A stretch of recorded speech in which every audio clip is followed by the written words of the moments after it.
अद्वैत चंद्र जय गौर भक्त वृंदा, जय जय श्री चैतन्य जय नित्यानंदा। श्री अद्वैत चंद्र जय गौर भक्त वृंदा, जय जय श्री चैतन्य जय नित्यानंदा। श्री अद्वैत चंद्र जय गौर भक्त वृंदा। ॐ अज्ञानतिमिरन्धस्य ज्ञानञ्जनाशलाकया चक्षुरुन्मिलितं येन तस्मै श्रीगुरुवे नमः। श्रीचैतन्यमनोभीष्टं स्थापितं येन भूतले स्वयं रूपा कदा मह्यं ददाति स्वापदान्तिकं। वन्देऽहं श्रीगुरु श्रीयुतपदकमलं श्रीगुरुं वैष्णवंश्च श्रीरूपं साग्रजातं सहगना रघुनाथातं तं सजीवं साद्वैतं सावधूतं परिजनसहितं कृष्णचैतन्यदेवं श्रीराधा कृष्णपादान् सहगना ललिता श्रीविशाखान्वितांश्च। हे कृष्णा करुणा सिन्धु दीनबन्धु जगत्पते गोपिशा गोपिका कान्ता राधाकान्ता नमस्तुते। तप्त कंचन गौरंगी राधे वृंदावनेश्वरी वृषभानुसुते देवी प्रणमामि हरिप्रिये। वंशकल्पतरोभ्यश्च कृपा सिन्धुभयेव च पतितानां पावनेभ्यो वैष्णवेभ्यो नमो नमः।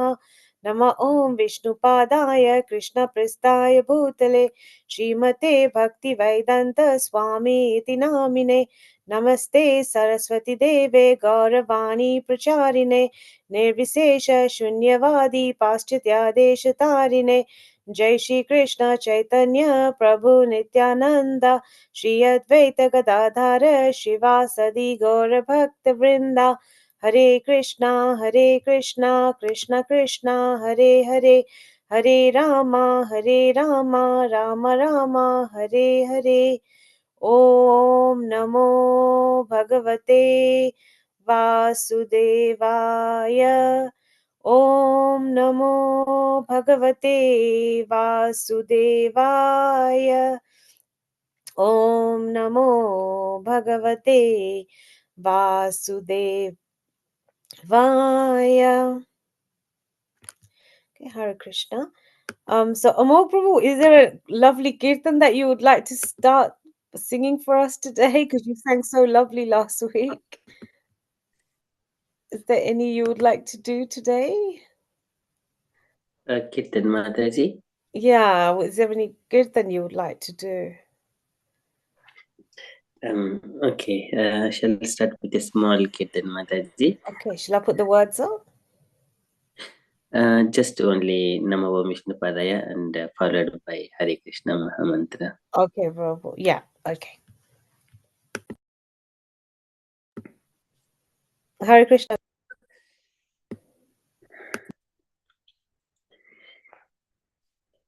Namo Vishnu Padaya Krishna Prestaya Bhutale Srimate Bhakti Vedanta Swamin Iti Namine. Namaste Saraswati Deve Gauravani Pracharine Nirvishesha Shunyavadi Paschatya Deshatarine. Jaya Shri Krishna Chaitanya Prabhu Nityananda Shri Advaita Gadadhar Srivasadi Gaura Bhaktavrindam. Hare Krishna Krishna Krishna Hare Hare, Hare Rama Rama Rama Hare Hare. Hare Krishna Krishna Krishna Hare Hare, Hare Rama Rama Rama Hare Hare.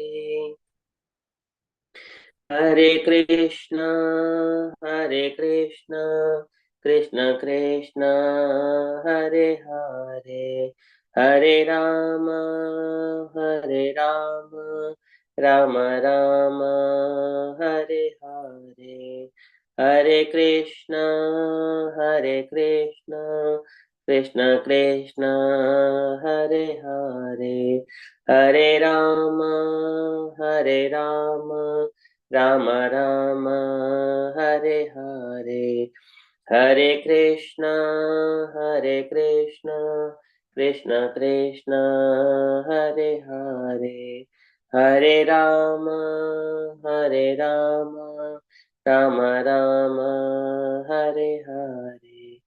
Jaya Radha Gokulananda Radha Gokulananda Radha Gokulananda Shri Radhe. जय सीताराम लक्ष्मण हनुमान, जय सीताराम लक्ष्मण हनुमान, जय राधा लंडनेश्वर राधा लंडनेश्वर राधा लंडनेश्वर श्री राधे, जय जगन्नाथ जय जगन्नाथ, जय बलदेव जय Subhadra,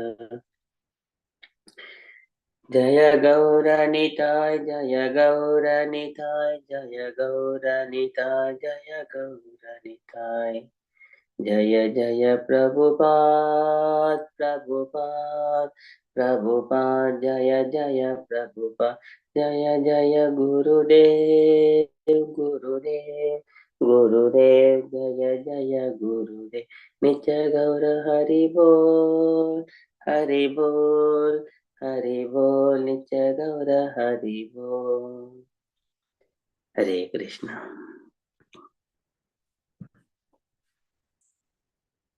Thank you, Mataji. Well, thank you so much. It's very beautiful. Thank you so much. Hare Krishna, Roshni Mataji, and Garangi Mataji, welcome. So we're going to start with the 12th chapter of Chaitanya Chaitamrita. So we've been doing the chapter. So we kind of went up to chapter 11 and then we realized we forgot 8. So we finished 8 off and now we're on chapter 12, which is called The Devotee, is titled The Devotee. So we're going to start here. So Gaurangi Mataji, would you be kind enough to read the first, let's say the first 5, um, the first 5 paragraphs, please? Hare Krishna Mataji. Hare Krishna pranams. How are you? Okay. Fine, thank you Mataji. Good. Yeah, I can try Mataji. Thank you. Cannot properly pronounce Mataji. No, it's going to be beautiful. You'll be Thank you. absolutely fine. As mentioned above, a person in Krishna consciousness, being fully devoted to the transcendental living loving service of the Lord develops all the godly qualities of the demigods. There are many such qualities, but Lord Chaitanya described only some of them to Sanatana Goswami, a devotee of the Lord is always kind to everyone. He does not pick quarrels. His interest is in the essence of life, which is spiritual. He is equal to everyone. No one can find fault in him. His magnanimous, Magnanimous. yes, mind is always fresh and clean, and he is without material positions. He is benefactor to all living entities and is peaceful and always surrendered to Krishna. He has to no material desire. He is a very humble and is fixed is his purpose. He is victorious over the six material qualities, such as uh, lust and anger, and he does not eat more than he needs. He is always sunny and is respectful to others, but he does not require respect for himself. He is grave, merciful, friendly, uh, poetic, expert and silent. Yeah. I'm using mobile, that's why Mataji is Okay, no, you're moderated. reading Yeah. beautifully. Thank you. Yes, okay. Srimad Bhagavatam 3.25-21 also describe the person in Krishna consciousness, one who is devoted to the loving service of the Lord. There, the devotee is said to be always tolerant and merciful, and a friend to all living entities. He has no uh, enemies. He is peaceful and he possesses all good qualities. There are a few of the um, char- Characteristics. okay, of a person in Krishna consonances. Uh, it is also said in Srimad Bhagavatam 5.5 to that is one gets the opportunity to serve a great soul, um, Mahat, Mahatma, his path to liberation is open. However, those who are attached to materialistic person are on the path of darkness. Those who are actually holy are transcendental set. They are equal possess, very peaceful, free from anger, and friendly to all living entities simply by associating with such holy men. One can become a Krishna conscious devotee of the Lord. Indeed, to developed love of Godhead, and the association of such a great soul is needed. The path of advancement in spiritual life opens for anyone who comes in contact with such holy men, and by following their path, one is sure to develop Krishna consciousness in a full devotional service. Hare Krishna. Thank you, Mataji. This just Okay. describes you as you're reading it. um, Thank you, Mataji, for the thank you so explanation. much. We could feel your essence coming through. Okay, so here, as we mentioned about the qualities of the devotee, so much has been written about this, whichever scripture we look at, whether it's Bhagavad Gita, when Krishna says, there are certain qualities that endear him. When we're talking about the modes of goodness, when we are listening to stories of his devotees in Srimad Bhagavatam, they are really the ones that, you know, the ones that are Krishna conscious, they're able to possess and they develop these amazing qualities, which are godly qualities. So by doing devotional service, naturally, when just if we just think about chanting, because we're connecting to Krishna, therefore our negative qualities at that point are kind of transmuted, and and and Krishna turns them into the like the godly qualities that the demigods have. So, we say that, people are of the, people can't become God, but they can have godly qualities. So they can have these certain qualities which are present in Krishna. And the fact is, all qualities are present in Krishna, even anger is, or whatever, all of them are. That's therefore, because we're part and parcel, we also experience them to a certain degree and to a certain extent.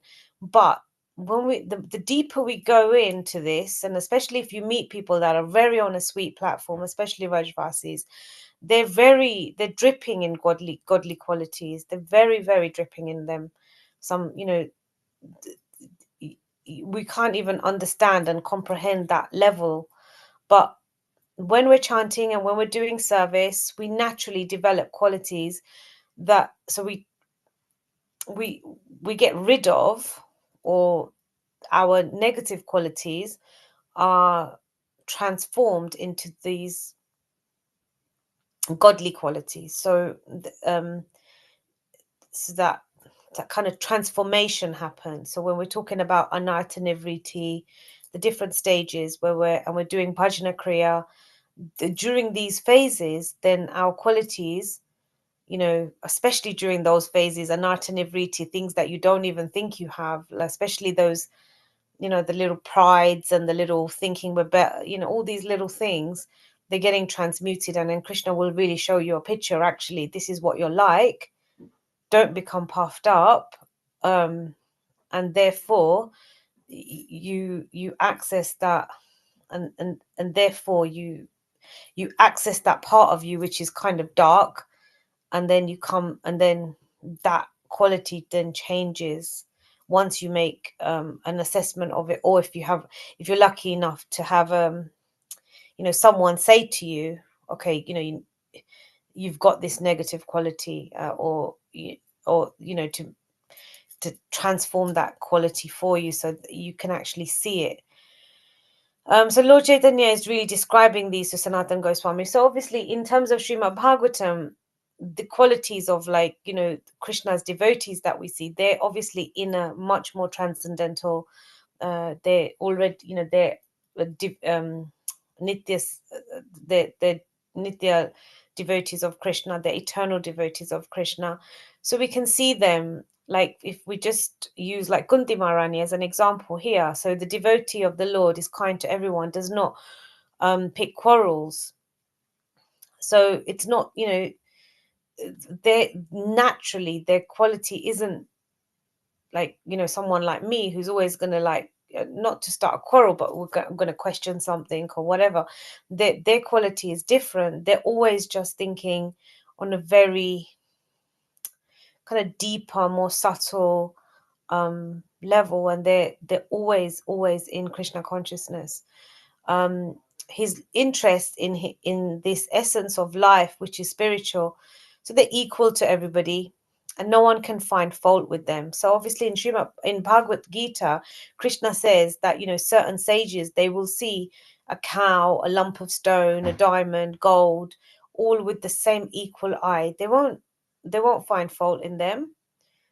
There was this little story where Krishna one day asked Duryodhana and Arjuna. So he said to Arjuna, go and find me somebody that's worse than you. And then he asked Duryodhana, go and find me somebody that's better than you. Yeah. So then they both went searching, and then Arjuna came back and he said to Krishna, I can't find anybody worse than me. And Duryodhana said the same thing. He said, I looked everywhere, but I can't find anybody better than me. So basically we see with the eyes of, if we're looking for faults in people, if we're judgmental, like, then that is all we will see. We won't see anything else. And Duryodhana was right. He couldn't find anyone better than him.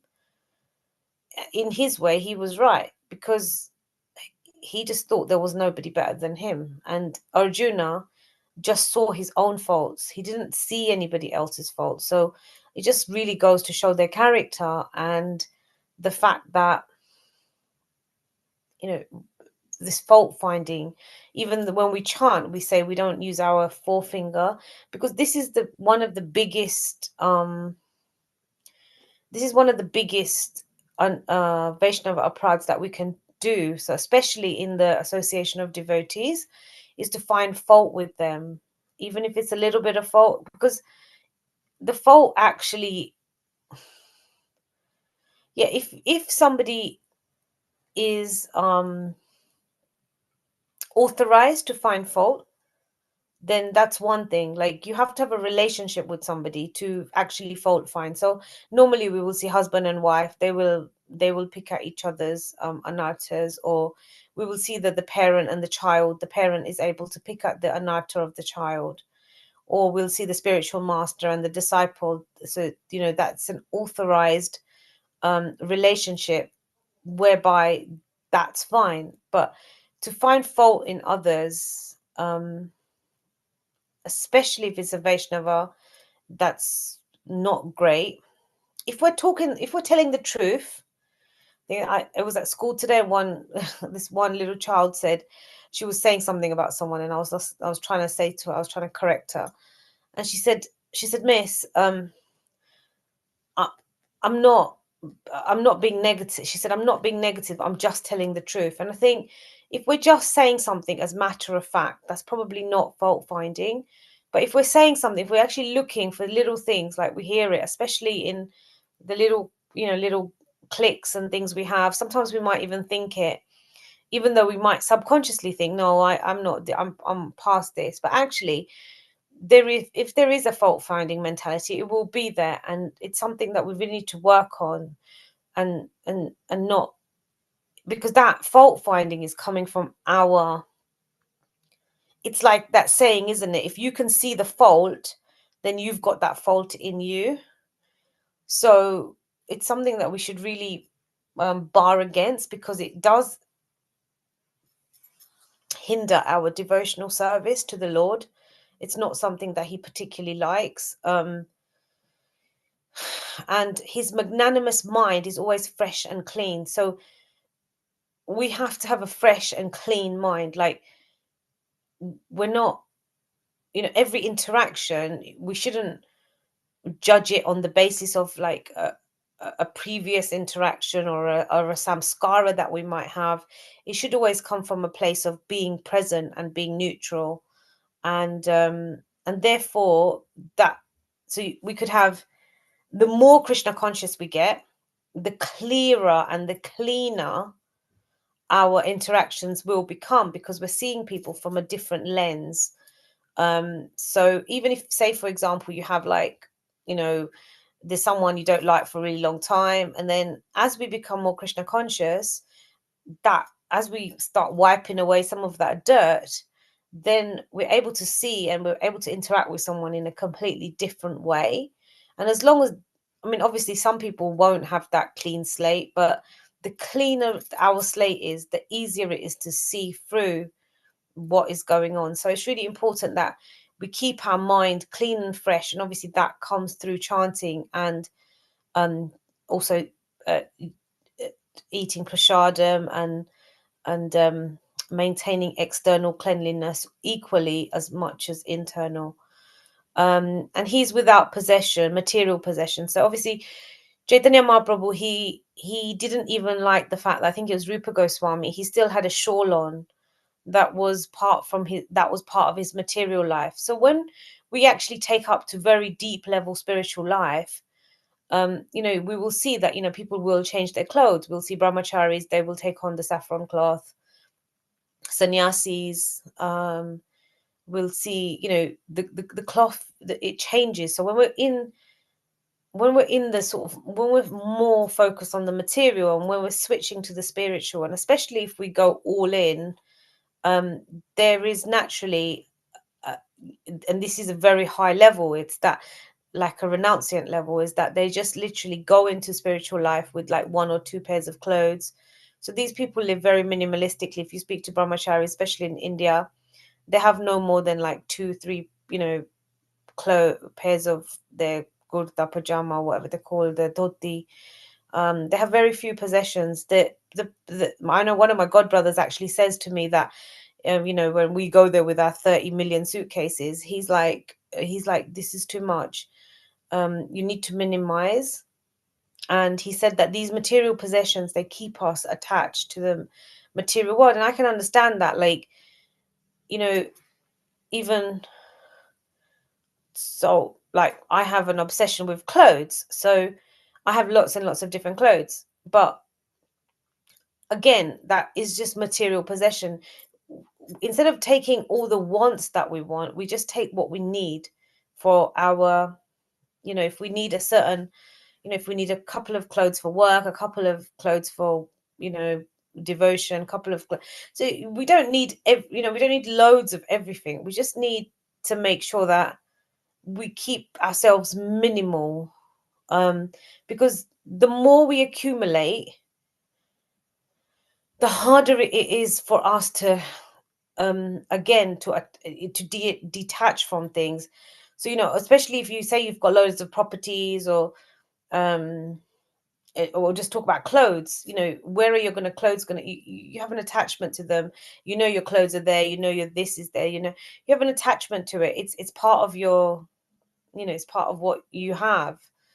And different, I mean, people that have lots of different houses, they will have like vastus and things like that, and it keeps them attached to the material. It keeps them kind of and it's harder to focus on spiritual life. So imagine when we go in an aeroplane, we leave our luggage in the compartment, and it goes into the bottom of the aeroplane, and that is the most best time that we are free from everything. We haven't got, we're literally in a plane, and if you're on your own, you haven't really got any, that is a really good time to devotion, because you've left everything behind. You've left your country behind.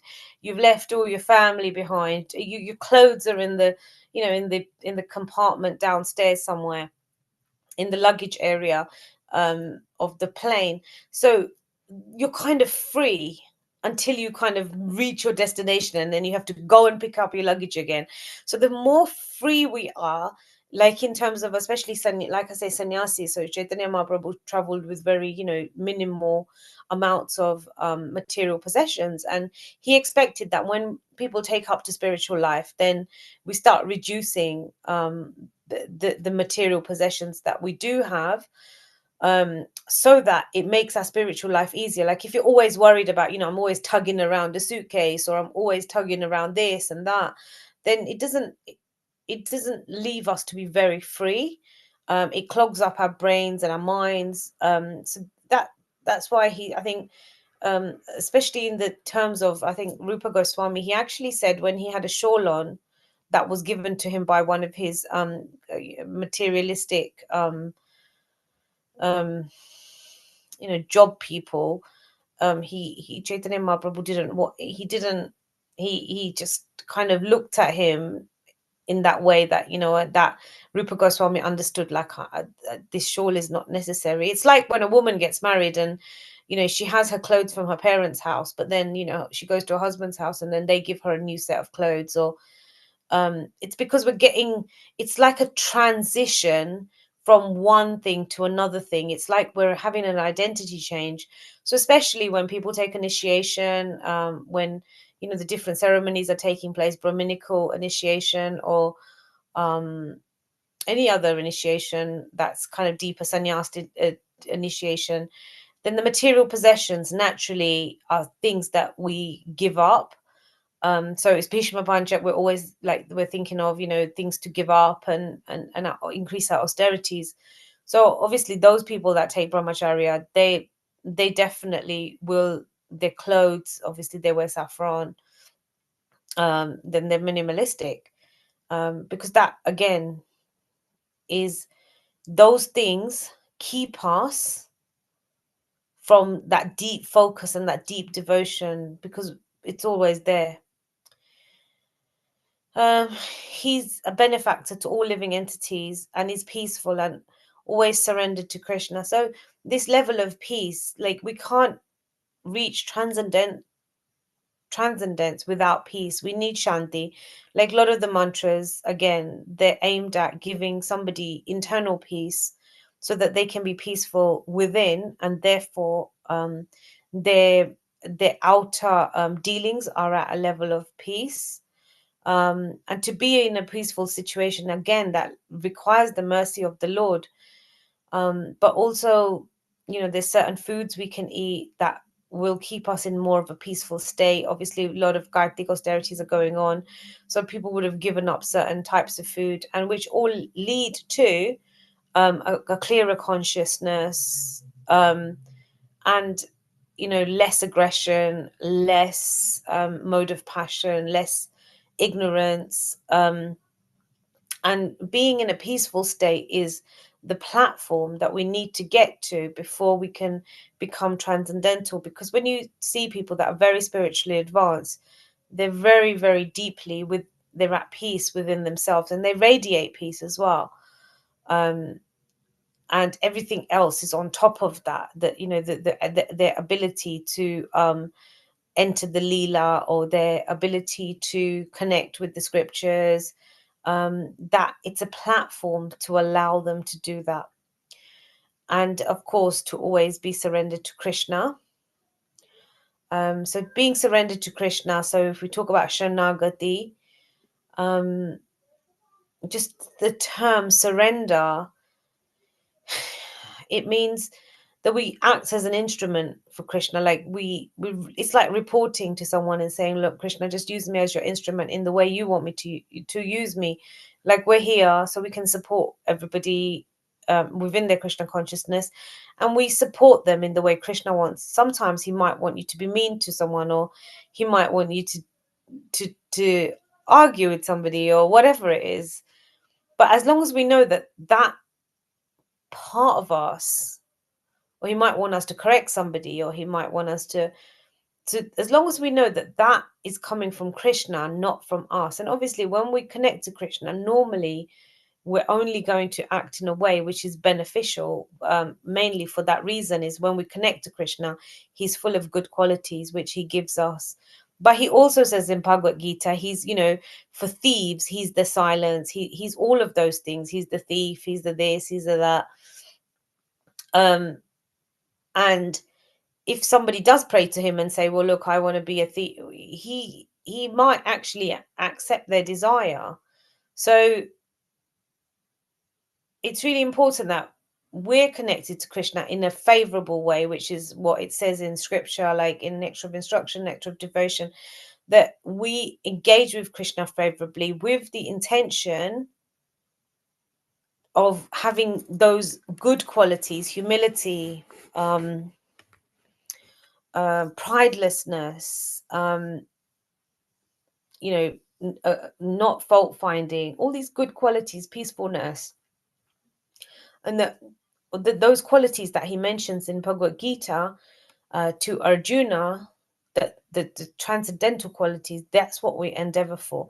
Even though he will also help those other people, because he's God, he will help everybody, and that's his prerogative. Like he it's not just that because we're practicing devotees he's going to be any more favorable to us than he might be to a thief that's thinking of stealing his necklace, or he's equally disposed, and therefore he's God.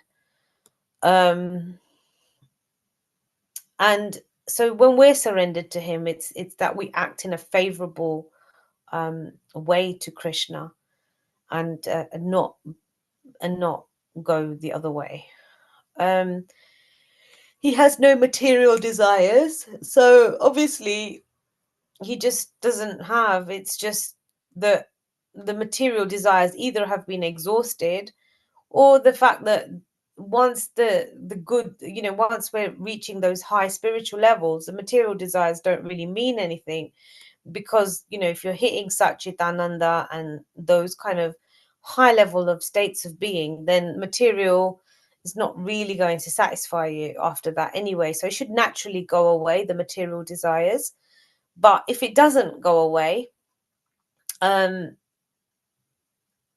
eventually through the chanting, through the devotional practice, the jiva is naturally much more likely to that won't there's a lower taste. Yeah, so for somebody to go and get a computer game and play, you know, it's like a toy for in someone in spiritual life, it's not really going to do anything to them. He's very humble and he's fixed in his purpose. So humility doesn't mean that we have low self-confidence or low self, or you know, or we, you know, become one of those people that people can tread on, or we make ourselves weak. Being humble is just about being realistic, and it's about understanding that everything is actually coming from Krishna. So actually there's no other, you have to be humble about it. It's not, even the intelligence isn't coming from you, even the body you are, you know, sitting in isn't yours. So there really isn't any necessity to actually feel puffed up, because when you understand everything is Krishna, or the fact that even the fact that we've got a material body and we're in this universe, it means that we did have like some anartas, or we had some desires that weren't necessarily pure. So that in itself, the fact that we've got a human body should actually make us humble, because, you know, we didn't make it back to the spiritual world. And we have to be fixed in his purpose. So like Arjuna, again, whatever the purpose is, we must fulfill that. And that's in, you know, loving him and connecting with him, building a relationship with him. So it's Krishna's purpose. It's not our purpose all the time. Even though that purpose also gets fulfilled, the main purpose of having a human, especially a human form of life, is love of Godhead, and to really develop that and to go deeper into that. He's victorious over the 6 material qualities, such as lust and anger. So obviously these material qualities, so if someone doesn't get something, normally it causes anger, or so lust is, you know, when we desire something, and then that leads to anger if we don't get it.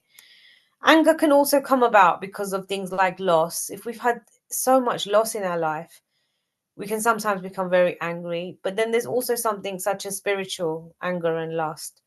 So spiritual anger, it's like when Lord Hanuman, he uses his anger in the service of Lord Sri Ram. So we can dovetail our anger for the benefit of trying to please the Lord. But essentially, if we can get rid of it, that, you know, also is that's a very desired state. Why do people feel angry? Normally because they wanted something and they didn't receive it, or they're suffering from deep loss, and they just, it's something hard for them to comprehend.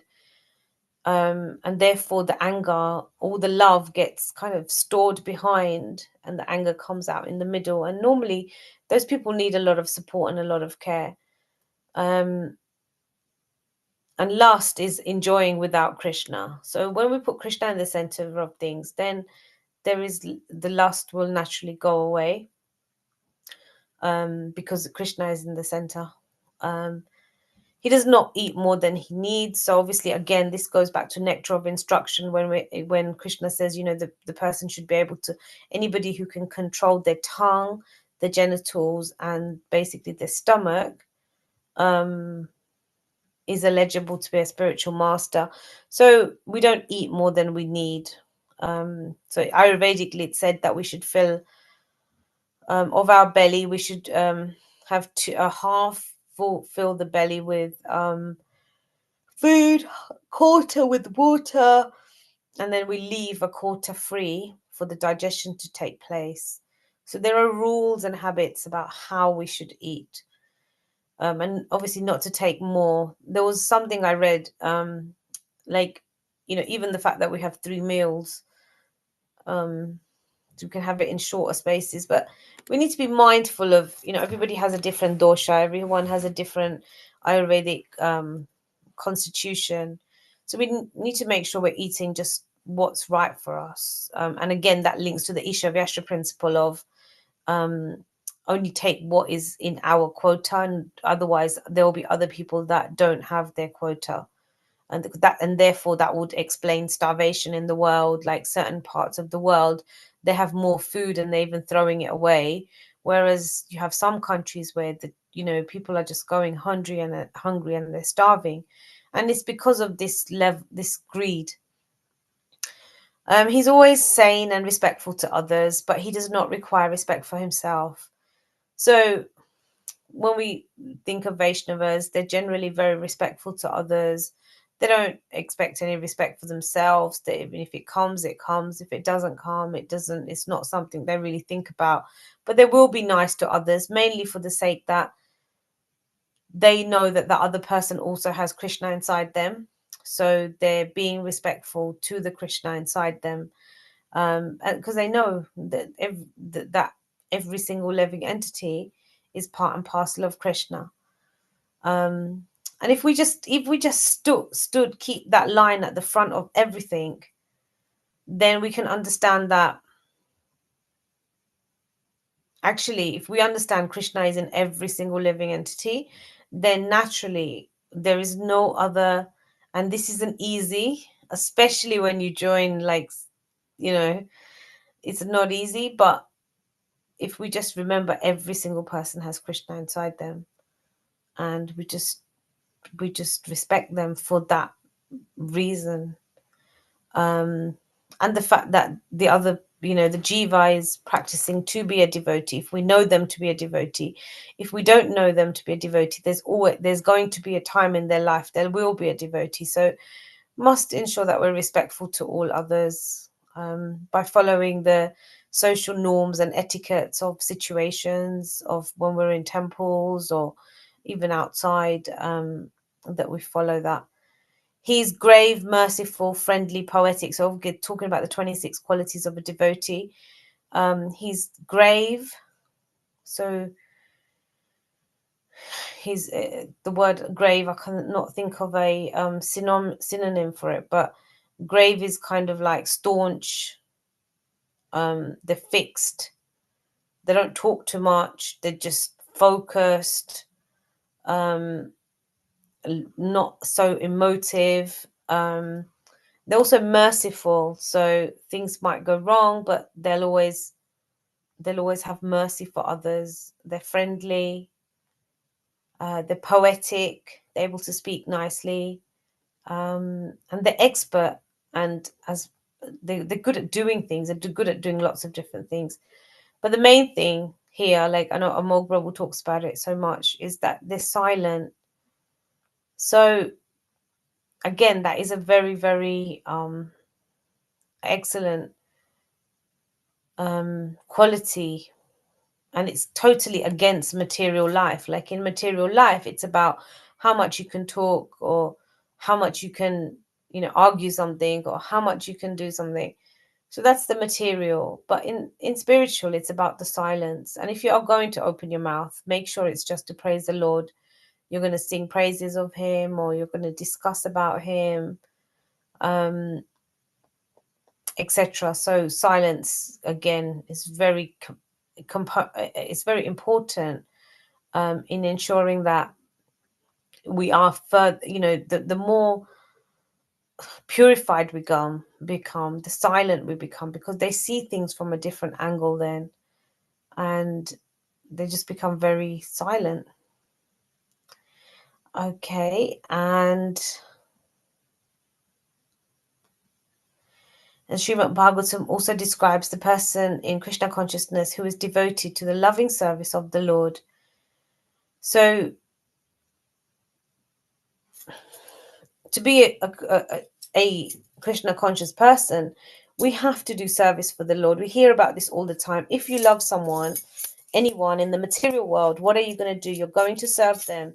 So if a husband loves his wife or his wife loves his husband, she's going to cook for him. She's going to do his bed. She's going to, look after all his affairs.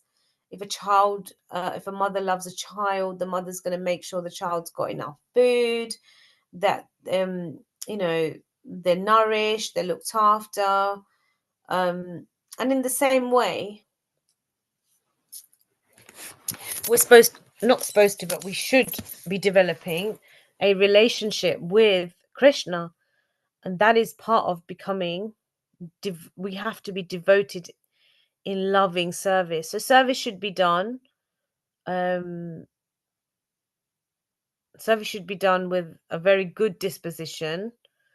Sometimes it becomes tiring and we just think of it as the norm, and we become, we're complacent with it, or we're just doing it repetitively. But actually, it's really important that service is performed joyfully and somebody's happy, and therefore we can please the Lord. So if we please other devotees, obviously that pleases the Lord. But equally, when we're doing our service, we should be joyful and we should be pleased that we're doing that service. It's something that is honorable. It's something that, either another devotee's told us to do the service, or we've been engaged in that service. So it's really important that we put our best foot forward and we do it as nicely as possible under any circumstance.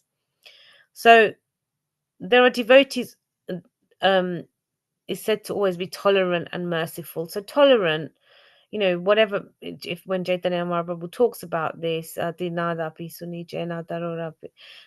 in that, be as tolerant as a tree. And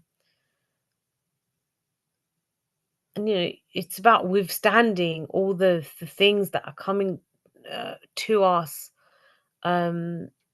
It's being able to stand brave in the face of all of that. And more humble than a grass, so being really strong, but at the same time being very humble like a straw, that's, ready to bend down for anyone. So we have to have both of these qualities. It's the paradox. Be strong, but at the same time you have to still be humble. So it's the paradox of things. It's the duality of things.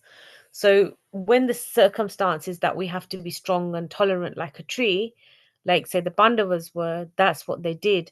But when they had to be humble, when they were dealing with Krishna, when they had to be humble in, maybe certain situations they got themselves into, like when the house was going to be put on fire, or when the Draupadi Vastaharan happened,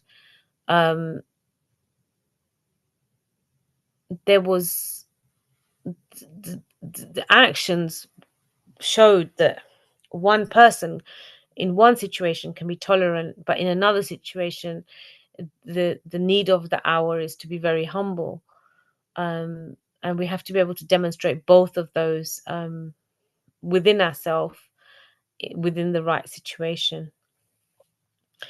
And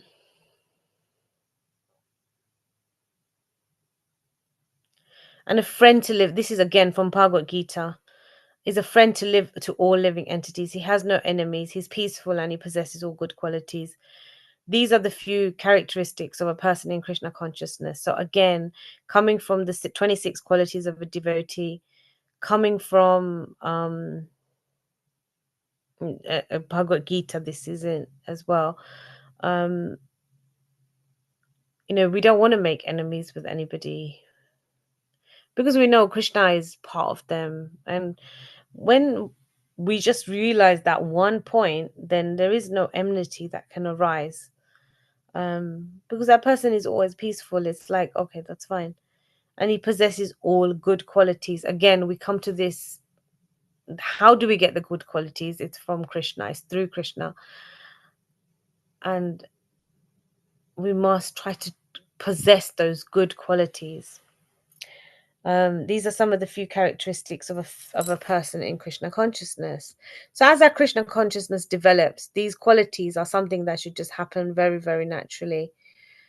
And then, as Gaurangi Mataji said, if one gets the opportunity to serve a great soul, a Mahatma, his path of liberation is open. However, those who are attached to materialistic persons are on the path to darkness.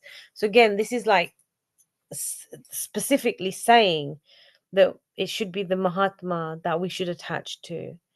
Because a materialistic person is just going to take us more and more further down. It's going to exploit our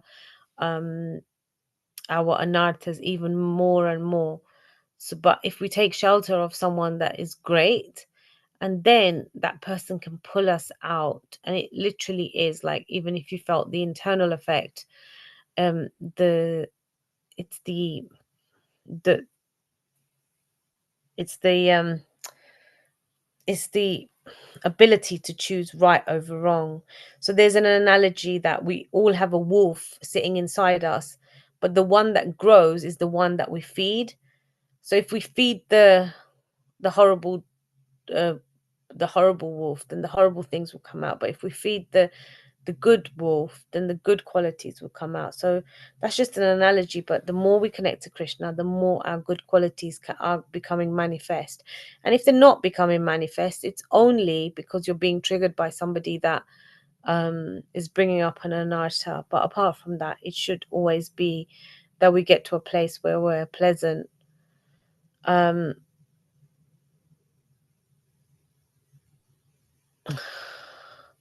I think, Prabhu, it's 9 o'clock now, and we've talked about the qualities. Should we leave it at that? Hare Krishna Mataji. Yes, Mataji. So the qualities of devotee.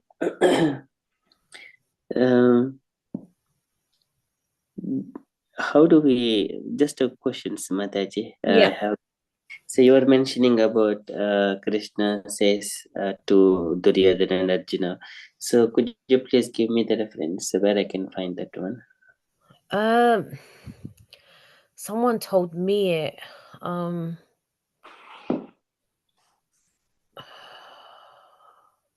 It's probably in Mahabharata.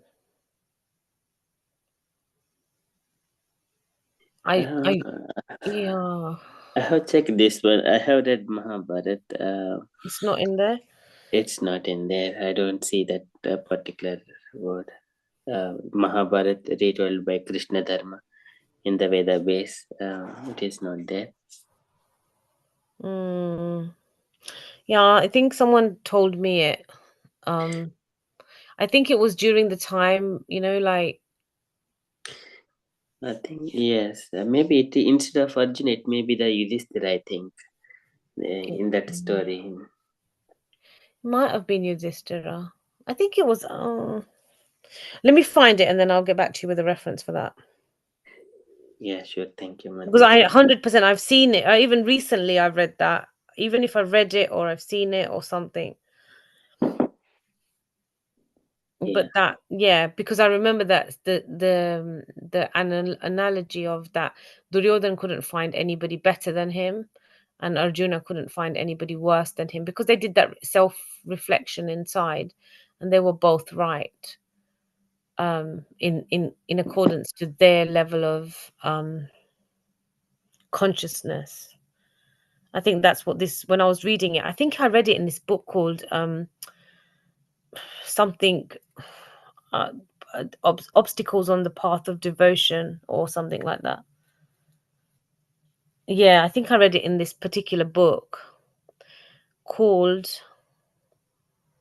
but then I don't know where that reference came from. It was a book called Obstacles on the Path of Devotion. So the things that we face when we take up devotional practice, especially after initiation, what the obstacles we face in reaching that level of devotion. Because obviously when before initiation we always think that, oh, we know everything, but it's only after we take initiation that are not.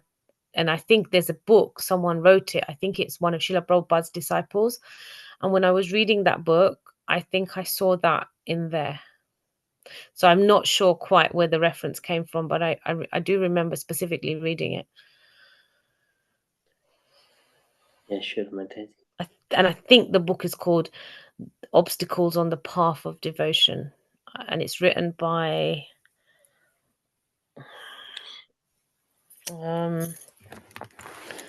it's written by one of Srila Prabhupada's disciples. Let me just I think his name is something Purna Chandra Das or something. It says it's called Unspoken Obstacles on the Path of Bhakti, and it's got a big picture of Chaitanya Mahaprabhu on the cover. It's something I must have, I think in Mayapur it was given to us when we was on Bhakti Shastri. I think Yeah. it's written in there. Yeah.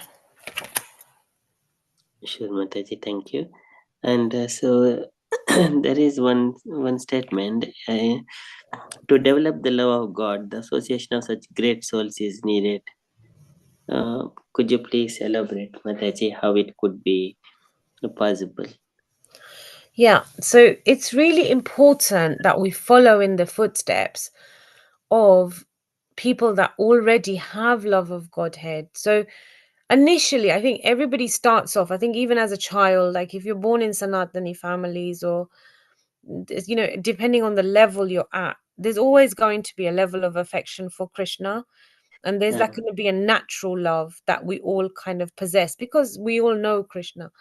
But Can we have any reference and example, the facts and examples Okay. of the Puranas or stories, and plus with the reference, Mataji? Okay, Please. so let's just take, there's so many so let's just talk about Bhaktivinoda Thakur Maharaj. So if we just like think of him, and he is like a Shakti avatar of,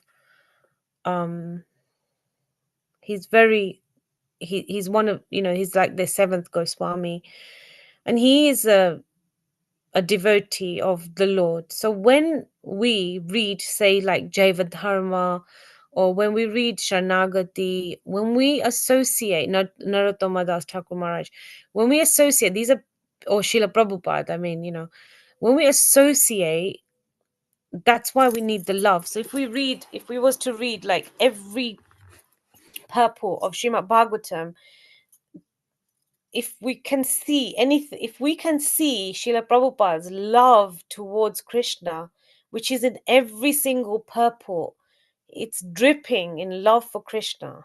Yeah. So he is constantly fixed on Krishna. He's Krishna is appearing to him. He is completely fixed, and he completely loves Krishna. He's completely dependent on Krishna.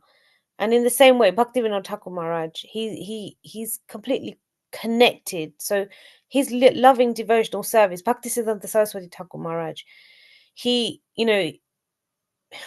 if we can even begin a little bit to understand how devoted he was, and then when we read scriptures written by them, or we sing bhajans by them, or we connect with them through meditation, through prayer, well, especially Vani and Vapu. So when we read the texts and the instructions of these gurus who are drenched in love for Krishna, and even as we go deeper and deeper into the more bhakti texts, as we go deeper into Chaitanya Charitamrita, and we look at like Madhavendra Puri, Ishwar, the depth of their love they have for the Gopal, the deities in each story, which will be uncovered, especially even in Chaitanya Charitamrita. It's all based on love, and it's that feeling that we get because that devotee has been in the association of the Lord. So like Rupa Goswami, he's in association with Chaitanya Mahaprabhu. Now Rupa Goswami is there. Now Srila Prabhupada, he said Rupa Goswami, he stayed in Radha Damodar temple. He had vision of Rupa Goswami where his samadhi is, and Rupa Goswami has always been with Chaitanya Mahaprabhu. He told him, I'm coming with you, you carry on. So he feels that deep love. Now, if Srila Prabhupada is connected to Rupa Goswami is directly one of the main associates of Chaitanya Mahaprabhu. And therefore, again, this love, that this sweetness, this relationship that, you know, one feels when they're next to the Lord, when they're with the Lord, it's when we become in, it's like that person, so that personality is like full of that potency. If it's Bhaktivinoda Thakur Maharaj, or, you know, Bhaktisiddhanta Saraswati Thakur Maharaj, it's Rupa Goswami, you know, we can fully connect to that. It's when we're reading Bhagavatam, we're connecting with Krishna through his devotees who have having all these loving exchanges with him, and then you're associating with the guru who's speaking about it, who internally has you know, again, we're talking about relationship with Krishna in Madhurya Ras. It's become so sweet, it's become so deep, and therefore when something is that pure and we come in contact with it, and we are receptive to what that you know, that fire, because it is like a fire, isn't it? It's a burning flame of love. When we become in contact with it, naturally we get, like, so when we meet people that are really spiritual and we just come into contact with them, naturally we become like, we get something from them, because their essence is higher than, you know, they've reached a certain point. So we, by singing, say, even the prayers, when we sing, you know, Narottama Dasaka Ram, you know, whatever it is, Ram, whatever their prayer is, if we're singing their prayer, we're getting their blessings, we're getting their love, we're getting their feeling, we're getting their mercy, on top of the fact that we're glorifying Krishna. So even just Srimad Bhagavatam is Krishna incarnate. So we become in contact with Krishna through Bhagavatam. Then we become in contact with the guru who's written the book. So if we was reading any mundane book, we're in contact with the author. So you're just reading a normal, I don't know, science fiction book, and you see it through the eyes of the author, because the author is experiencing it, and then they're writing it, or they've created it. So like you would become in contact with the author for a mundane book, when we're talking about Srimad Bhagavatam, we're actually we're in contact. And when we and then the more the devotee writes about, so like Bhaktivinoda Thakur Maharaj, all these very, you know, learned and exceptionally devoted devotees who caused a worldwide you know, transformation in the hearts of people. When, so say my example is, when I read Jaiva Dharma, it led me to go to Mayapur, it led me to start doing lots of bhakti things. It gives you the falastuti, or whatever it is, it gives you the power, it gives you the potency of that guru, of that personality, because they're giving us these blessings all the time. All the time they're giving them to us. You just have to come in contact with that. You have to totally believe it. I mean, and then just switch your own mind off. When you switch your mind off, that potency and that love and that devotion, and you get a glimpse of it. You see it through the scripture comes alive for you.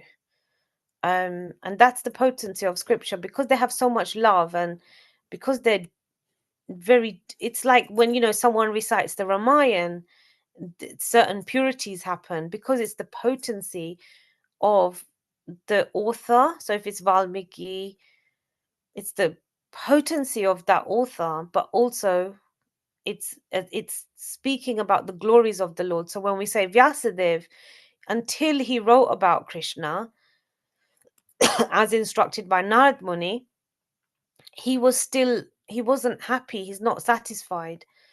It's only when we talk about Krishna, it's through that process And through the process of coming in contact with his devotees who are so full of love for him, that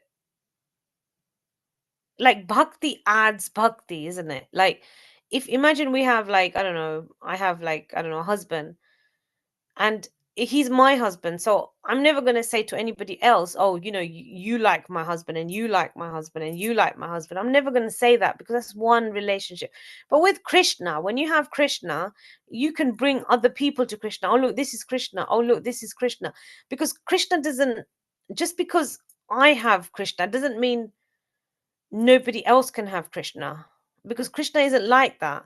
The whole concept of Krishna, even if you go to a temple, everyone's pulling you towards Krishna, because everyone can benefit from Krishna, and everyone does benefit. But if I had, like, say, a husband or something, and I said, oh, you come to the, no one's going to come. That it's not possible for a jiva. Only Krishna can do this, and it's the magic that Krishna has, because he is available for each and every single one of us. It's just we have to have the understanding to see how Krishna's hand works in every single thing, and to develop that love for him.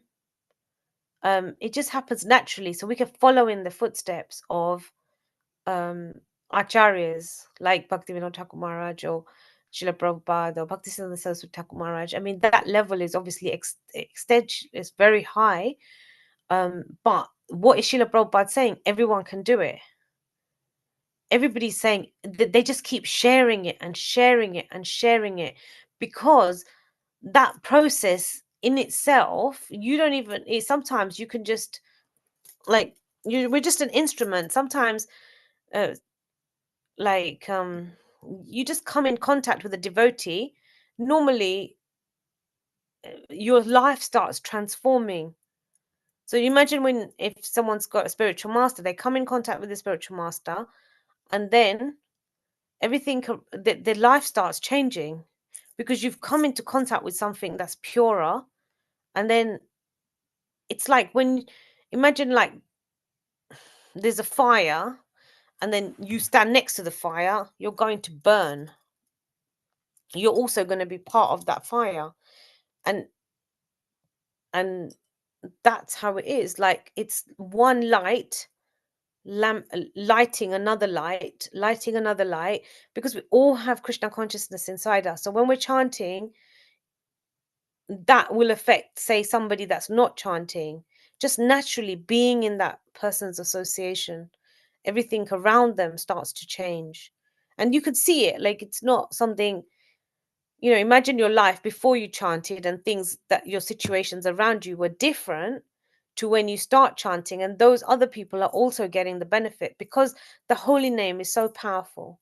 The scripture is so powerful. So there's nothing else we have to do. We just have to recite it. The power and the potency lies within it.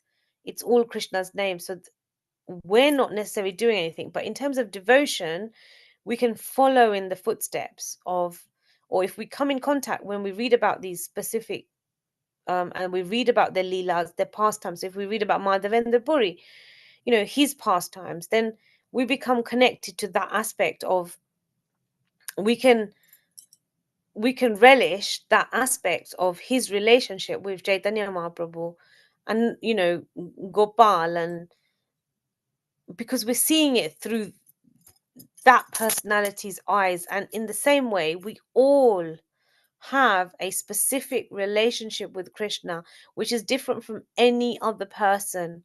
Every single person has a special and specific relationship. So, because otherwise we could say, well, Krishna, look, he's got loads of devotees, he doesn't need me. I can just go and do whatever I want. But no, Krishna is not like that.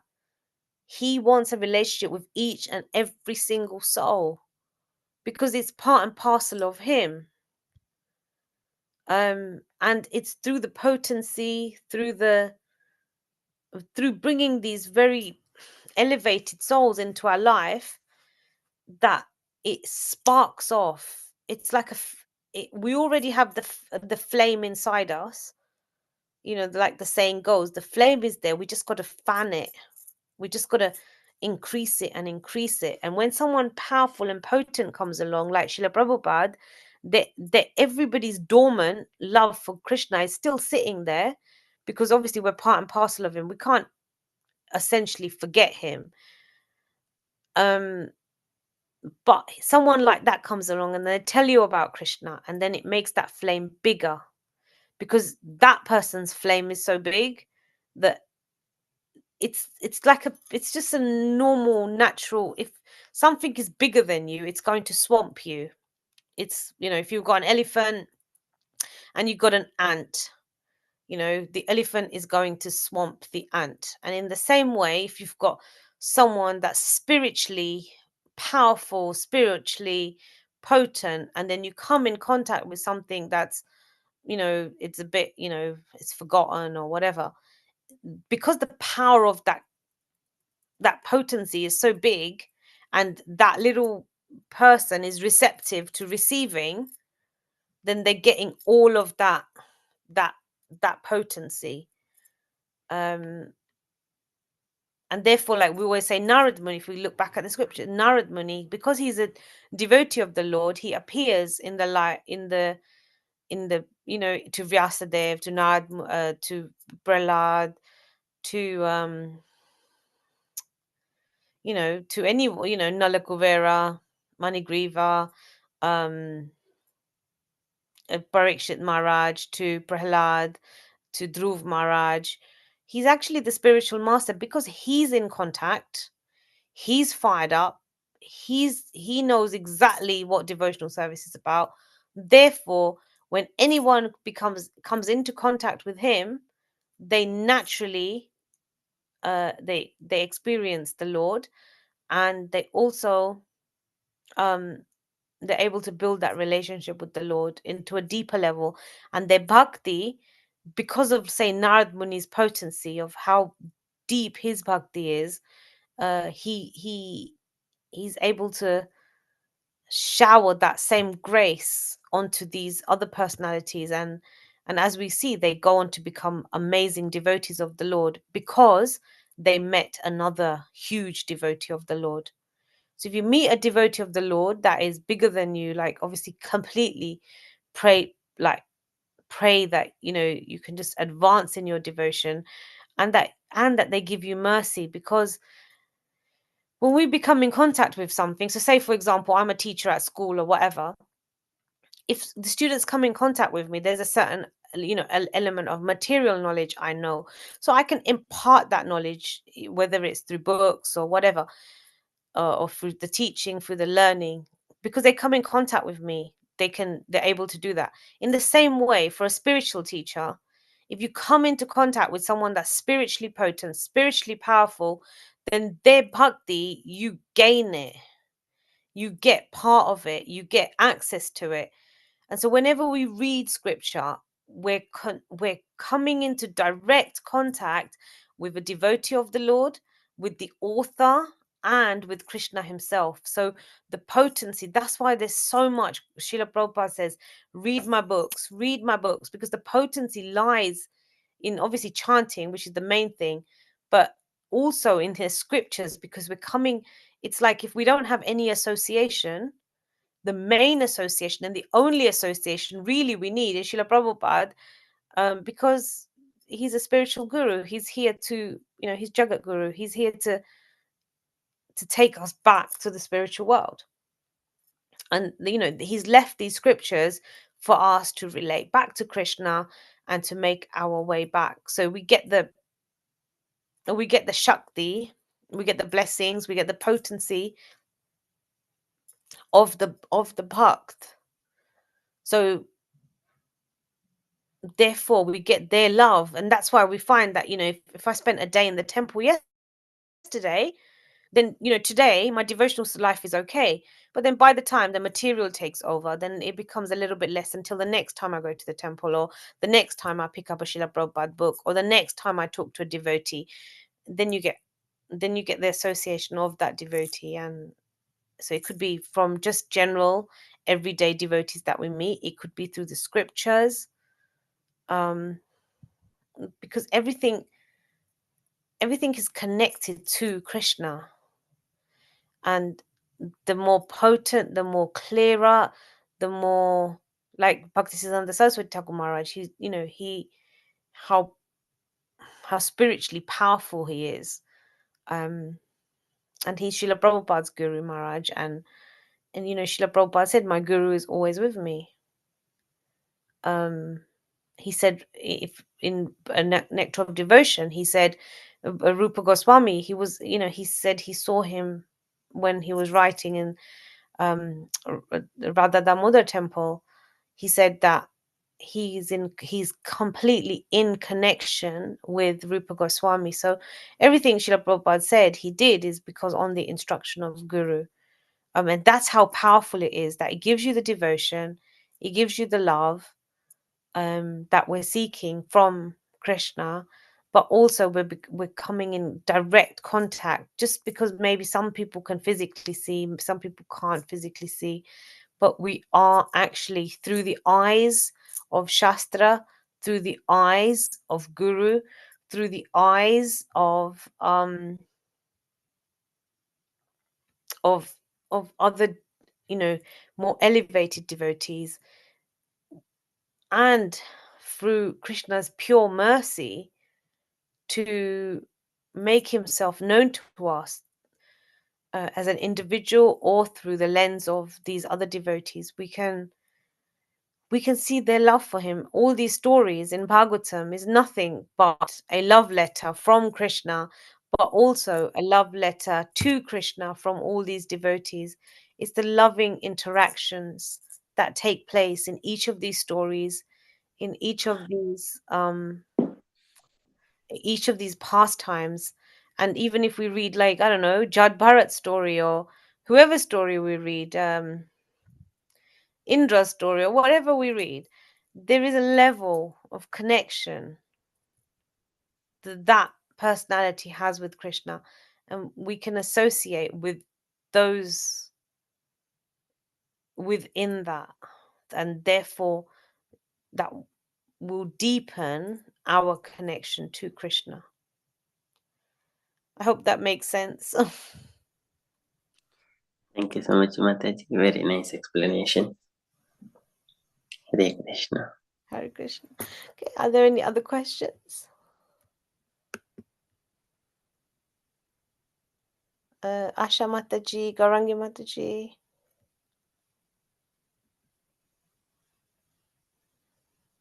Thank you, Maharaj. So can I please ask Garangi Mataji and Asha Mataji if you kindly sing the Nrsimhadev prayers?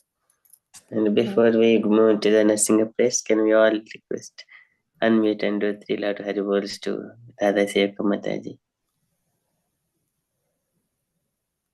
Hari Bol. Hari Bol, Hari Hari Bol. Bol, Hari Hari Bol. Bol. Thank you so much, Mataji, for Thank you kindly so giving much, your Maharaj. time and explaining very nicely. I hope it made sense. It's very difficult. Okay. So Asha Mataji and Garangi Mataji, would you be kind enough to do Nrsimhadev prayers? Yes, Maharaj. Gaurangi Maharaj, if you could please lead and I'll follow. Okay, I'm just going to print the Nrsimha prayers out. Okay.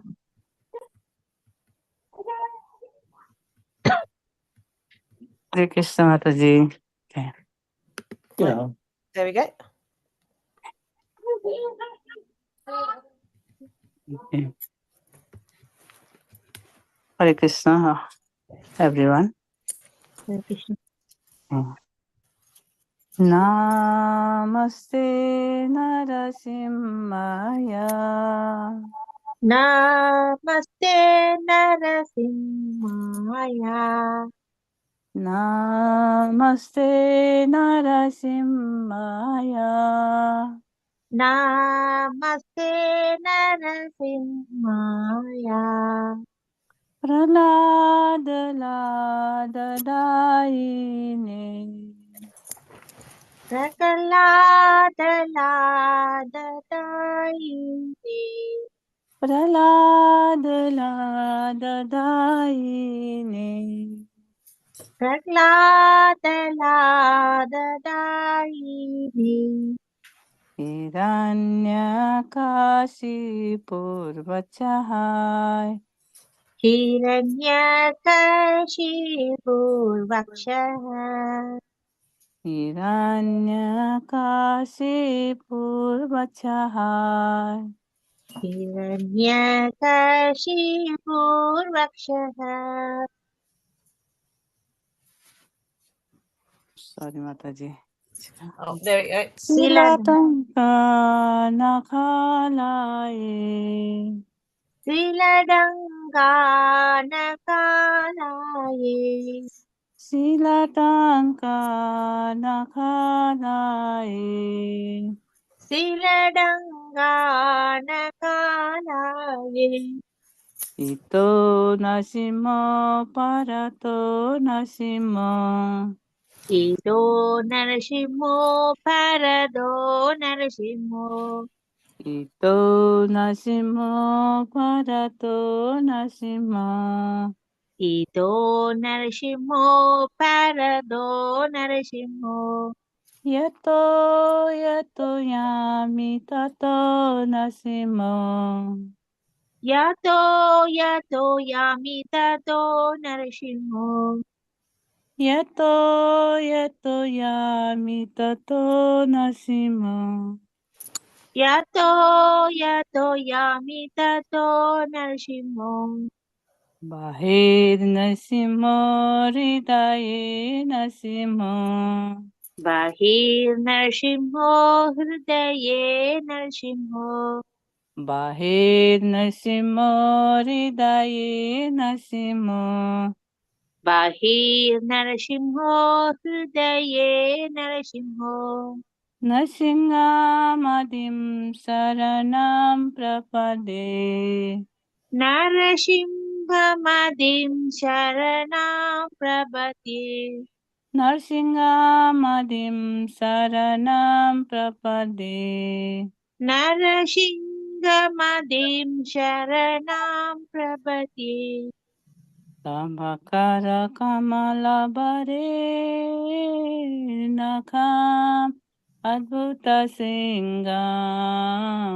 Dalita Hiranyakasipur Tanuvringa Kesabadita Narahari Rupa Jai Jagadish Hare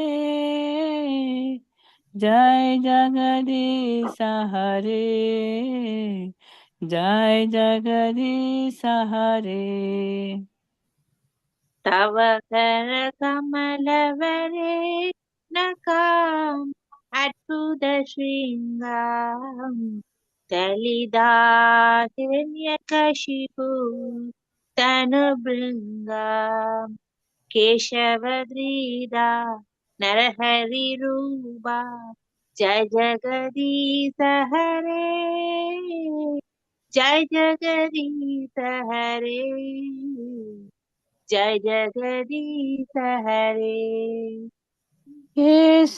Kesabadrita Narahari Rupa Jai Jagadish Hare Jai Jagadish Hare Jai Jagadish Hare Keshavadrida Narahari Ruba Jai Jagadisa Hare Jai Jagadisa Hare Jai Jagadisa Hare Jaya Nasimadev Jaya Nasimadev Jaya Nasimadev Jaya Nasimadev Jaya Narasimhadev Jaya Narasimhadev Jaya Narasimhadev Jaya Narasimhadev Jaya Nasimadev Jaya Nasimadev Jaya Nasimadev Jaya Nasimadev Jaya Narasimhadev Jaya Narasimhadev Jaya Narasimhadev Jaya Narasimhadev Jaya Prahlad Maharaj Jaya Prahlad Maharaj Jaya, Prahlad Maharaj Jaya, Prahlad Maharaj. Jaya Prahlad Maharaj, Jaya Prahlad Maharaj, Jaya Prahlad Maharaj, Jaya Prahlad Maharaj. Jaya Jaya Prabhupada, Prabhupada, Prabhupada, Jaya Jaya Prabhupada. Jaya Jaya Prabhupada, Prabhupada, Prabhupada, Jaya Jaya Prabhupada.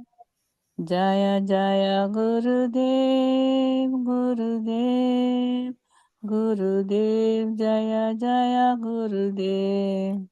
Jaya Jaya Gurudev, Gurudev, Gurudev, Jaya Jaya Gurudev.